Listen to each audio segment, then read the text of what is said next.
الحمد لله رب العالمين والعاقبة للمتقين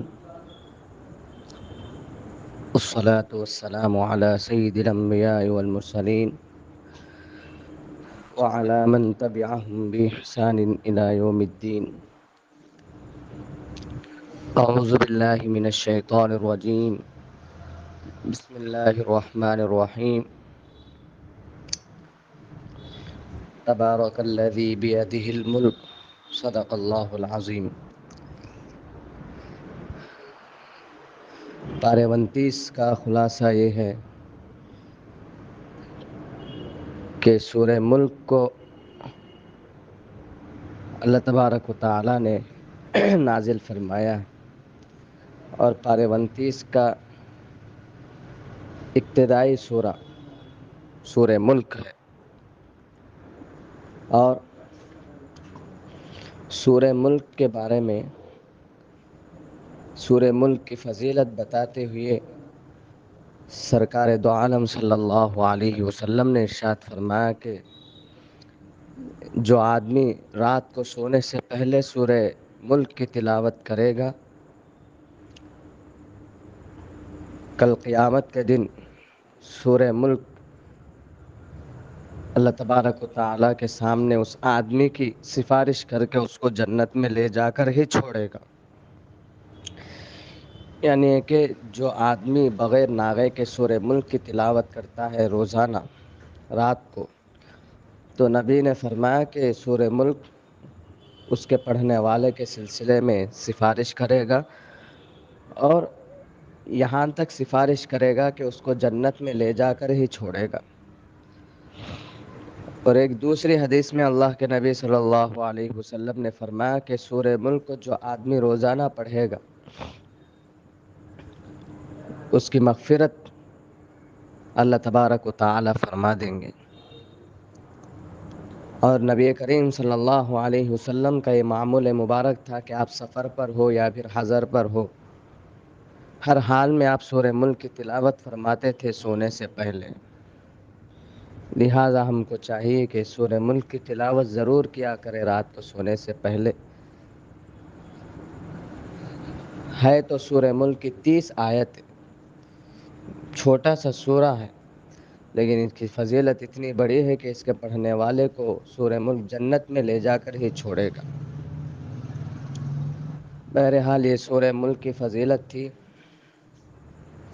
سورہ ملک کے اندر اللہ نے اپنی قدرت کا اظہار فرمایا کہ سب سے پہلی آیت جو میں نے پڑھی ہے اس کے اندر اللہ نے فرمایا کہ بابرکت ہے وہ ذات جس کے قبضے قدرت میں بادشاہت ہے۔ تبارک الذی بیدہ الملک، یعنی کہ اس دنیا کی اصلی بادشاہت، آسمانوں اور زمینوں کے اندر کی بادشاہت اور انسانوں پر چلنے والی بسنے والی حقیقی بادشاہت وہ اللہ کی ہے۔ اللہ جو کہتے ہیں، جو آپ کرنا چاہتے ہیں وہی اس دنیا کے اندر رونما ہوگا۔ اسی کو اللہ نے فرمایا کہ اصلی بادشاہت تو میرے ہاتھ میں ہے، اور آگے اللہ نے فرمایا کہ وَهُوَ عَلَى كُلِّ شَيْءٍ قَدِيرٌ، اور وہی اللہ ہر چیز پر قدرت رکھنے والے ہیں۔ اللہ ہی کی مرضی چلتی ہے ہر چیز کے اوپر۔ اور آگے اللہ نے فرمایا کہ الذی خلق الموت والحیات لیبلوکم ایکم احسن عملا، اللہ نے دنیا کو اور موت کو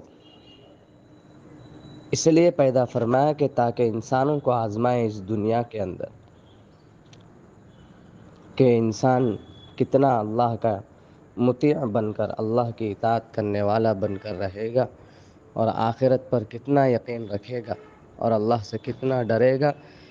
یہ اللہ امتحان لینا چاہتے ہیں، اسی لیے تو اللہ نے موت کو پیدا کیا، دنیا کی زندگی کو پیدا فرمایا، تاکہ انسان کو آزمایا جائے کہ کون اپنے ایمان میں مضبوط ہے اور کون آدمی اپنے ایمان میں کمزور ہے۔ اور آگے اللہ نے فرمایا کہ ہم نے آسمان کو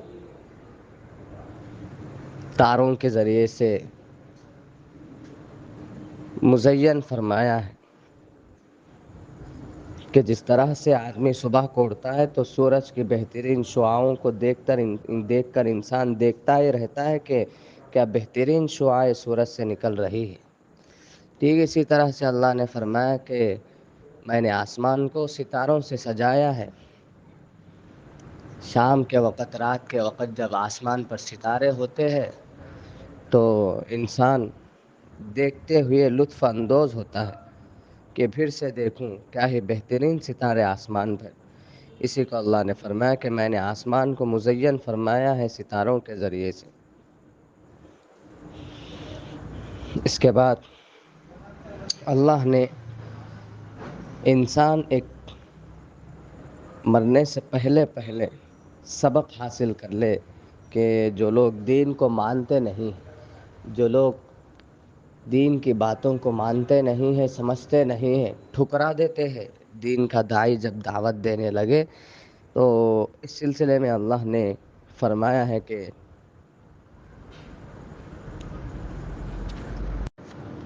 تکاد تمیز من الغیظ کلما القی فیہا فوج سألہم خزنتها الم یأتکم نذیر۔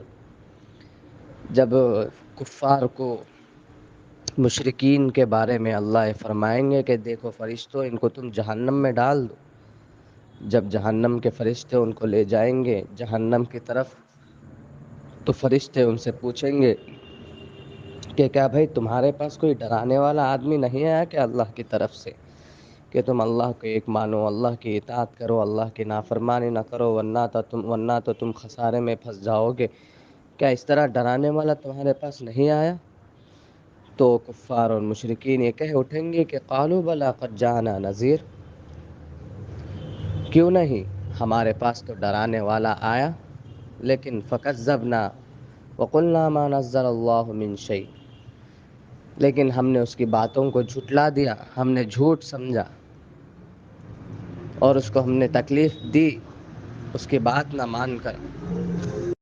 پھر وہ مشرکین اور کفار کہیں گے کہ وقالوا لو كنا نسمع او نعقل ما كنا في اصحاب السعیر، کاش کہ ہم اس کی بات سن لیتے، سمجھ جاتے، راہ راست پر آ جاتے تو کاش کہ آج ہم کامیاب ہو جاتے، لیکن ہم نے اس کی بات کو سنا نہیں، ٹھکرا دیا، ہم نے جھٹلا دیا، نتیجہ یہ نکلا کہ آج ہم خسارے میں گر گئے۔ لہٰذا یہاں سے ہم کو یہ بات سمجھ میں آئی کہ جب دین کی دعوت دینے والا، ایک عالم دین جب دین کی بات بتانے لگے تو اس پر عمل کرنا چاہیے، اور گناہ کے اندر مبتلا ہو تو اس سے اپنے آپ کو بچانا چاہیے، جب نیکی کی بات معلوم ہو تو نیکی کرنے کا اپنے آپ کو داعیہ پیدا کرنا چاہیے اپنے اندر۔ یہاں سے ہم کو یہ بات معلوم ہوئی۔ اور آگے اللہ تبارک و تعالیٰ نے سورہ ملک کے اندر فرمایا کہ اللہ کے نبی صلی اللہ علیہ وسلم کو اور حضرات صحابہ کو مشرکین اور کفار، وہ لوگ اللہ کے نبی کو تکلیف دیا کرتے تھے یہ کہہ کر کہ کیا اس نے اللہ پر ایمان لایا ہے، اور یہ بد دعا بھی دیا کرتے تھے کہ یہ ہلاک ہو جائے اور اس کے ساتھی بھی ہلاک ہو جائے، اس طرح کے بد دعا دیا کرتے تھے۔ تو اللہ نے آپ کی طرف وہی فرمائی کہ اے نبی آپ ان سے کہہ دیجئے کہ اگر مجھ کو اور میرے صحابہ کو اگر اللہ ہلاک بھی کر دے تو کیا تم کفار کو اللہ اپنے عذاب سے بچا لیں گے؟ بالکل نہیں۔ اگر ہم ہلاک بھی ہو جائے، ہمارے صحابہ بھی ہلاک ہو جائے تو تم کو اللہ اپنے عذاب سے بچانے والا نہیں ہے، تم ان سے کہہ دو۔ اس سے بات معلوم ہوئی کہ دنیا کے اندر مسلمانوں کو جو لوگ ستاتے ہیں، مسلمانوں کو چاہیے کہ وہ گھبرائیں نہیں، اپنے ایمان پر مضبوطی کے ساتھ جمے رہنا ہے کہ دنیا میں حالات آئے کوئی بات نہیں، لیکن اللہ کے یہاں کامیابی ہے، اور جو لوگ مسلمانوں کو ستائے، جو لوگ کفار ہوں گے، مشرکین ہوں گے، ان کا تو اللہ کے پاس عذاب تیار ہو چکا ہے۔ یہاں سے بات ہم کو معلوم ہوئی۔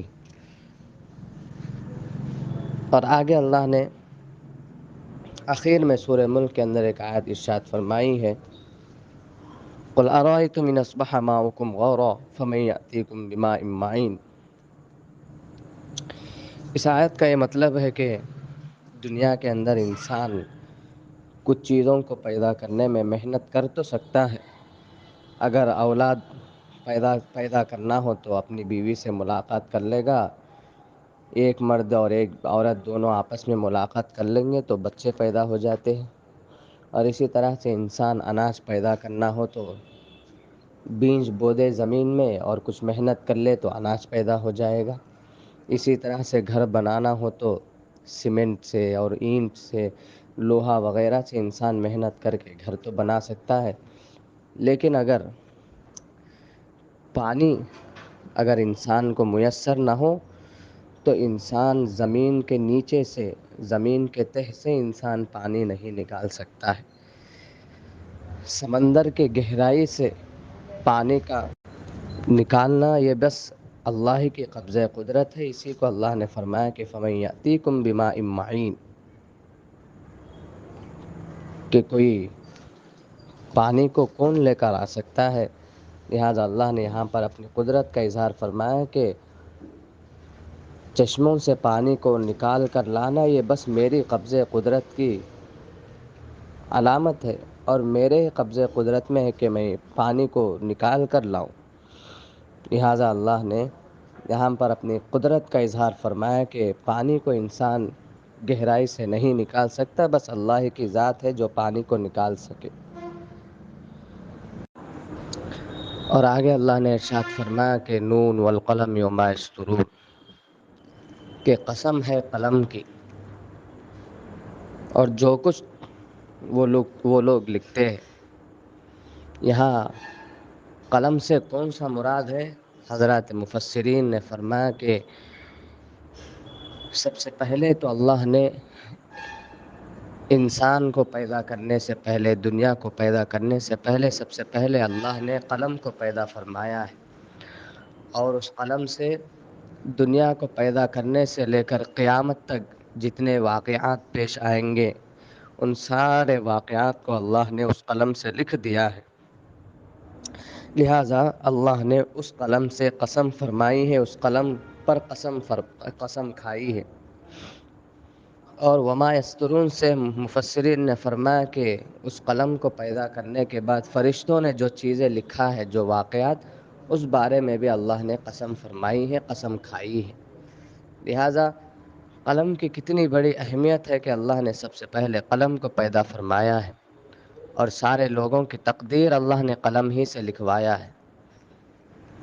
اور انسان کو چاہیے کہ قلم کی بے ادبی نہ کرے.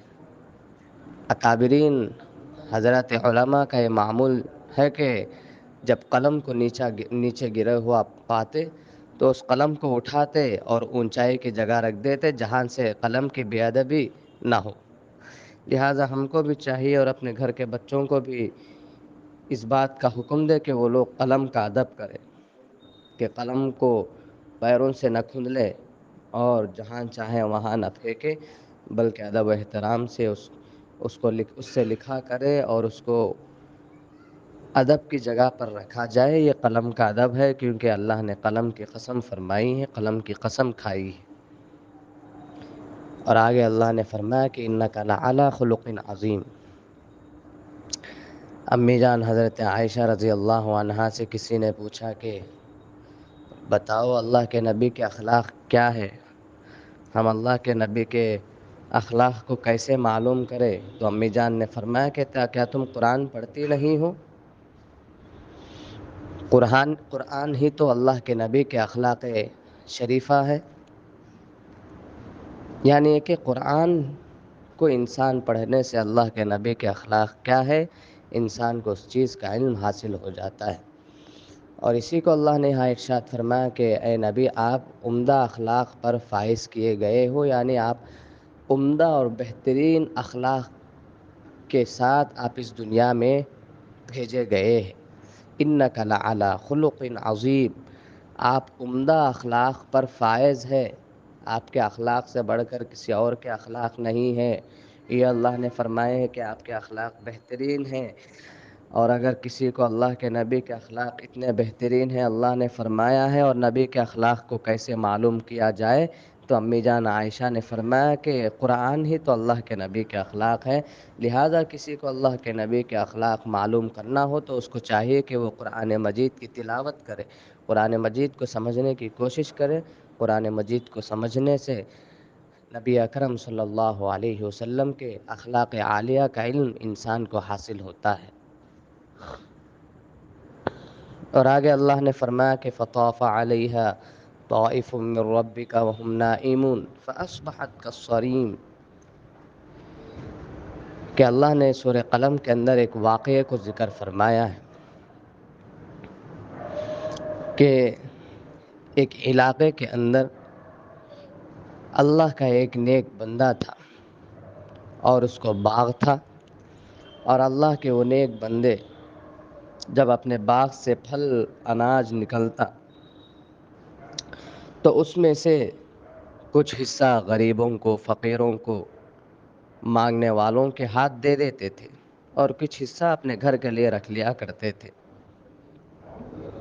لیکن جب آپ کا انتقال ہو گیا، اس اللہ کے نیک بندے کا انتقال ہو گیا، تو اب وہ باغ ان کے 3 بچوں کے ہاتھ لگ گیا۔ اب ان تینوں کی نیت خراب ہو گئی، اور انہوں نے یہ سوچا کہ دیکھو ہمارے باپ جب تک زندہ رہے ہمارے باغ سے کافی غلہ اور اناج غریبوں کے ہاتھ جاتا رہا، ان میں تقسیم ہوتا رہا، اب اور اس سے ہمارا کئی طرح کا نقصان ہوا ہے، لہٰذا اب تو باپ تو چلے گئے ہیں، ہم اپنا اس غلہ غریبوں کے ہاتھ نہیں لگنے دیں گے۔ اور اس میں سے کسی نے کہا کہ صبح سویرے جلد سے ہم اٹھیں گے اور فوراً باغ کی طرف جائیں گے، اور اس کے بعد جو ہے فوراً سے وہاں سے پھل وغیرہ توڑ لیں گے اور اپنے گھر لا کر اس کو رکھ لیں گے۔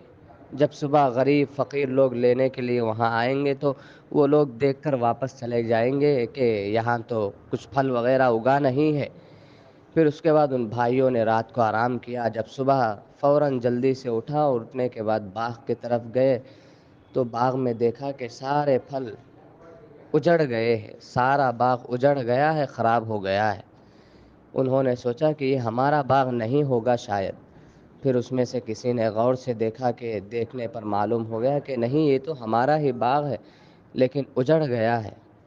اس میں سے ایک بھائی نے کہا کہ میں نے تم سے کہا تھا نا کہ انشاءاللہ اگر کہہ دیتے تو ہمارا بھلا ہو جاتا۔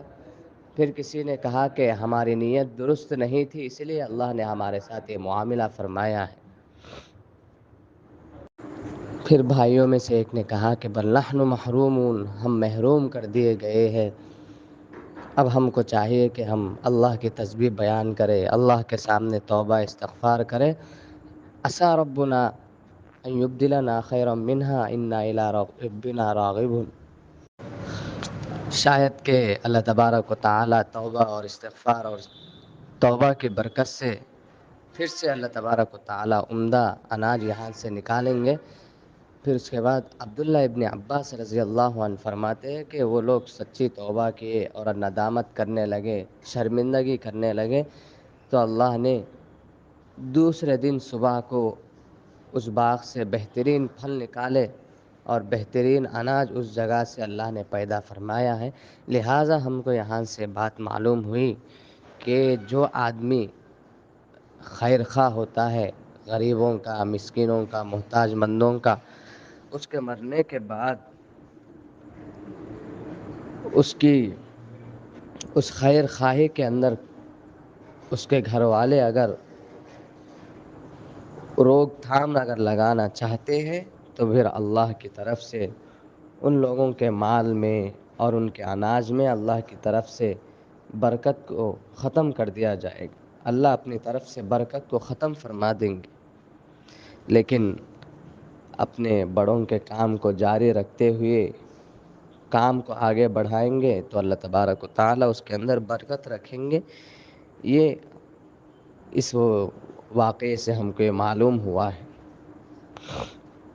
لہٰذا ہم کو نیکیوں کو آگے بڑھانا چاہیے اور اچھے کام کو آگے بڑھانا چاہیے، اس کو رکانا نہیں چاہیے۔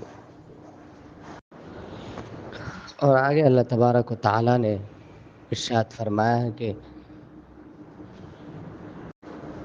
کہ فقلت استغفروا ربکم انہ کان غفارا یرسل السماء علیکم مدرارا۔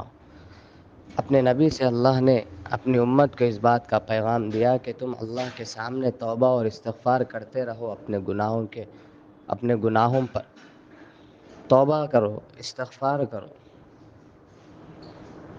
تمہارا رب تم کو بخشنے والا ہے، تمہارے گناہوں کو معاف کرنے والا ہے۔ جب تم توبہ اور استغفار کرو گے تو اللہ دنیا میں کیا نعمت دے گا؟ یرسل السماء علیکم مدرارا، تم پر بارش جیسی نعمت کو برسائے گا۔ اور ہم دنیا میں دیکھ رہے ہیں آج ہر جگہ پر بارش نہیں ہو رہی ہے، اسی بات پر لوگ رونا رو رہے ہیں۔ کیوں؟ انسان جب گناہ کرتا ہے، اللہ کی نافرمانی کرتا ہے، تو اللہ تبارک و تعالی بارش جیسی عظیم نعمت کو اللہ روک دیتے ہیں۔ لہٰذا یہاں سے ہم کو یہ معلوم ہوا کہ انسان کو چاہیے کہ وہ اپنے گناہوں پر توبہ اور استغفار کرتے رہے، پھر اللہ تبارک و تعالی بارش جیسی عظیم نعمت کو ہر جگہ پر برسائیں گے۔ آج ضرورت ہے کہ ہم اپنے گناہوں پر توبہ کریں، گناہوں سے بچنے والے بن جائے اگر بارش جیسی عظیم نعمت ہونا ہو۔ اور اللہ نے آگے فرمایا کہ وَيُمْدِدُكُمْ بِأَمْوَالٍ وَبَنِينَ وَيَجْعَلْ لَكُمْ جَنَّاتٍ وَيَجْعَلْ لَكُمْ أَنْهَارًا۔ تم توبہ اور استغفار کرو گے تو میں بارش کو برساؤں گا، جس سے تمہارا اناج بڑھے گا، پیدا ہوگا، بہترین پھل اور اناج پیدا ہوگا۔ اور آگے اللہ نے فرمایا کہ میں تمہارے مال میں بھی خوب برکت دوں گا تمہارے توبہ اور استغفار کرنے کی وجہ سے، اور تمہارے اولاد میں بھی خوب برکت دوں گا، انہیں صحت والا بناؤں گا، طاقتور بناؤں گا۔ اور ایک ہی اولاد ہو تو تمہاری صالحیت کی بنا پر میں خوب اولادیں تم کو عطا فرماؤں گا۔ اگر تم بے اولاد ہو تو تمہارے توبہ اور استغفار گناہوں سے بچنے کی وجہ سے تم کو صاحب اولاد بناؤں گا۔ یہ اللہ تبارک و تعالی نے یہاں پر ارشاد فرمایا ہے۔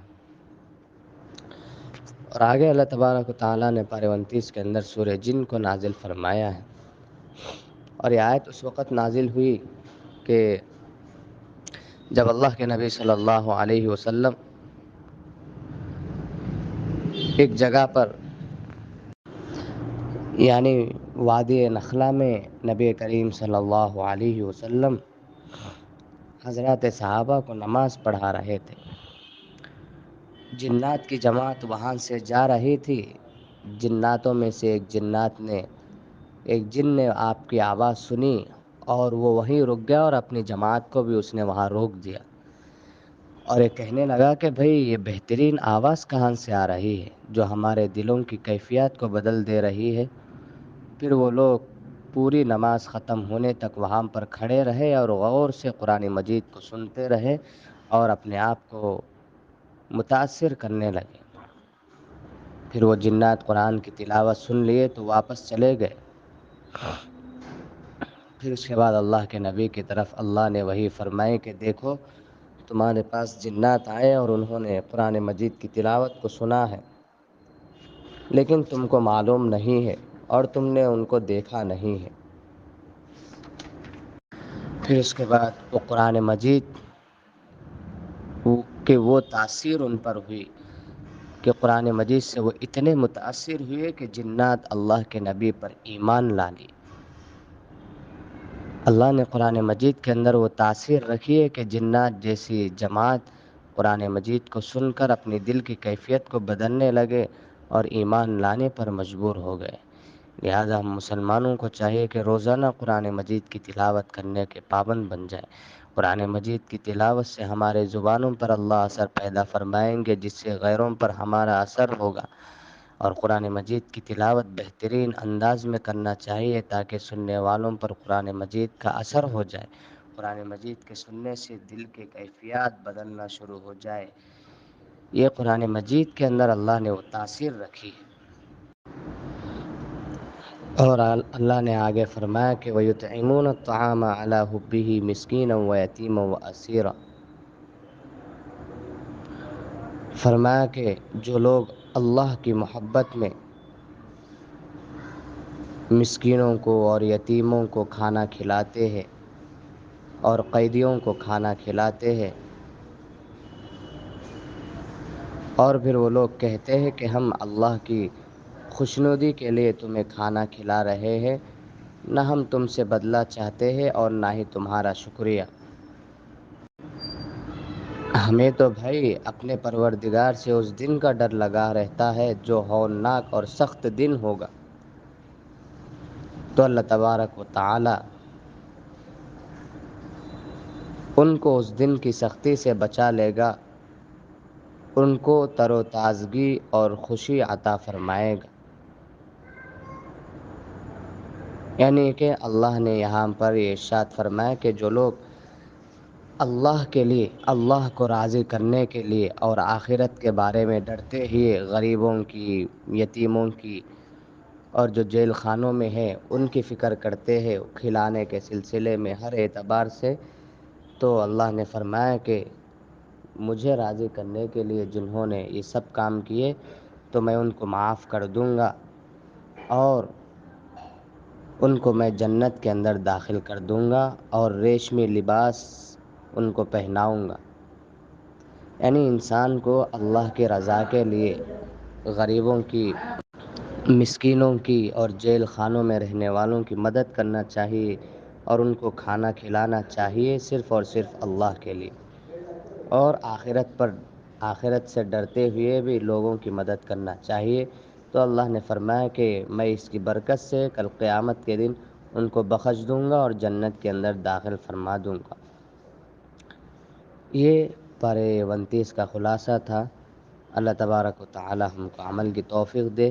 وآخر دعوانا ان الحمد للہ رب العالمین۔